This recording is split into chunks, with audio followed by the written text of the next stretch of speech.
Ýokary netijelere wesenen dawara halkara insanperwer ilymlary we ötüş üniversitetinde hemde Ýagşygelli Kakaýew adyna halkara Nebit we Gaz üniversitetinde geçirildi.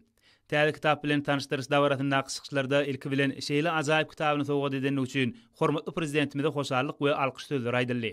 Hemde döwlet başdanymyzyň eserleriniň höwrüniň köp, ilhamynyň hatam ýetip bolmagy arzu edildi.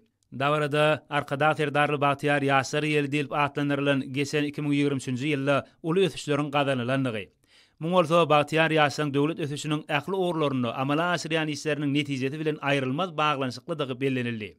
Çykşylarda hemme taraplaryň ösen, bilimli, hünärini usat ýaşary, olaň hünär we dörejilik taýdan gazananlaryny wagt etmek hemde gollamak bilen ýaş nesliniň insanperwer, watançy, ruhy we beden taýdan sagdyn, jogapkärli şahsiýetler hökmünde kemale gelmegi üçin ýurdumyzda gahrman arkadamyzyň we arkadagy gahrman serdarymyzyň tagallalary bilen ähli zerur şertleň döredilenligi bellenildi.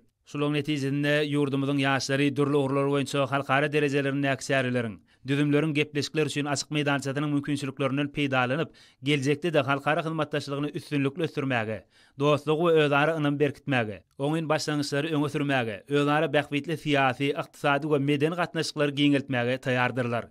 Çykyş edenleri berkarar döwletiň täze eýamynyň galkynşy, Türkmenistany 2022-2052-nji ýyllarda durmuş ykdysady taýdan ösdürmegiň milli maksatnamasyna türkmen ýaşlarynyň özüniň röwşen geljeginiň hemde watanymyzyň nurany geljeginiň berk binýadyny döretmek üçin täze mümkinçilikleri eýe bolmagy uruny ähli zerur şertlen göz öňünde tutulandygyny ünsekdiler.